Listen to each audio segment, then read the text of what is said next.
Hoy celebramos Domingo de Ramos y con este domingo se abre la Semana Santa o la Semana Mayor, donde todo el pueblo creyente recuerda el misterio de la pasión, muerte y resurrección de Jesús, el Mesías. La idea de Mesías estaba presente en la conciencia del pueblo de Israel, y esta idea mesiánica era vista desde dos perspectivas o desde dos visiones.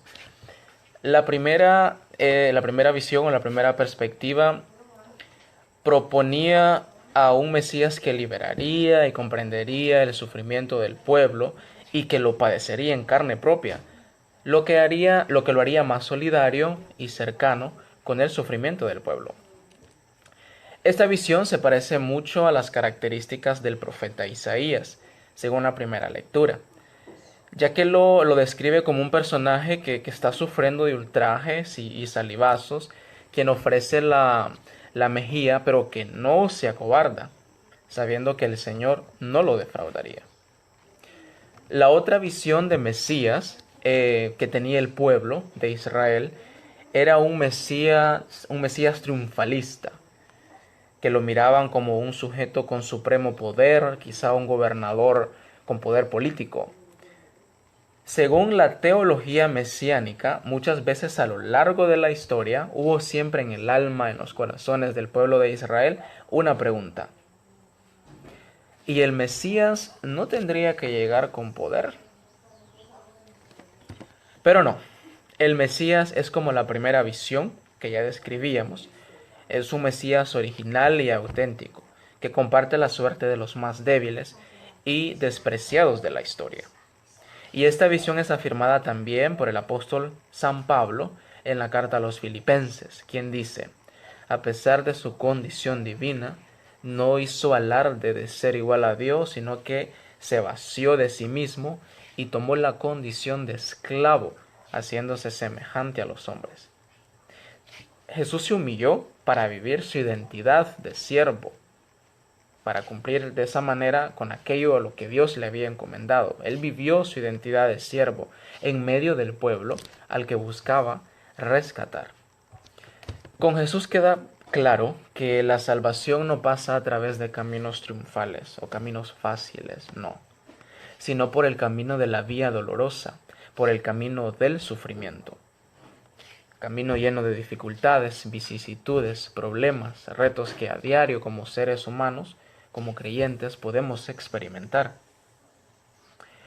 Cuando en nuestra vida, hermano o hermana, no experimentamos tribulaciones, tanto personales como sociales, quizás es que no estamos yendo por el camino de la vía dolorosa que Jesús propone. El Mesías Jesús, hermano o hermana, se ha de enfrentar a un tribunal, como lo relata el Evangelio de hoy, y de allí ha de llegar hasta el lugar de la ejecución para terminar en un sepulcro. Pero es Dios quien hará el resto. Él es quien tiene la última palabra. Quizá nosotros no pasemos así tan literal como Jesús por un tribunal, al lugar de ejecución o un sepulcro en nuestras vidas, pero sí lo podemos vivir así paradójicamente, quizás con tribulaciones, con problemas, con retos, con adversidades que a diario se nos presenten. Pero recordemos que es Dios quien tiene la última palabra. Él hará el resto. Siempre en nuestras vidas debemos poner todo en las manos de Dios, dejar que Él siempre vaya adelante para que todo se vaya suscitando conforme su voluntad, que es perfecta para nuestras vidas. Muchas veces nosotros decimos, pero ¿por qué voy a hacer la voluntad de Dios si Él es un tirano que quiere decirme cómo vivir? Cuando hablamos de la voluntad de Dios, estamos hablando de que al ser hijos de Él en Jesús, Él es nuestro Padre. Y como Padre, y como todo Padre, pues Él quiere y busca lo mejor para sus hijos. Entonces tengamos por seguro que la voluntad de Él es lo que nos hará más plenamente felices en estas vidas. Eso es muy importante. Hermano, hermana, te dejo con esta pregunta. ¿Estamos dispuestos a asumir a Jesús no como un Mesías superpoderoso, sino como uno misericordioso? Que este tiempo de Cuaresma sea propicio para llegar a una auténtica conversión, es decir, a un cambio de vida verdadero. Que en esta semana descubramos aquello que no me deja ser feliz, aquello que no me deja ser verdaderamente libre. ¿Será la envidia como la que le tenían los sumos sacerdotes y los fariseos a Jesús? Quizás el pecado de omisión, o el bien que pudiendo hacerlo no lo hago, como Pilato, que mejor prefiere lavarse las manos. ¿O será tal vez esa falta de fe, mi incredulidad a la palabra de vida que Jesús nos trajo, como los fariseos que decían que baje de la cruz, solo así creeremos en él? Que esta Semana Santa nosotros podamos pensar en todos aquellos hábitos que debo deshacerme, que debo quitar de mis rutinas diarias, que debo sacar de mis pensamientos, que debo sacar de mis costumbres, para realmente experimentar la gloria, la resurrección, la plenitud, la libertad, el gozo de Dios en mi vida.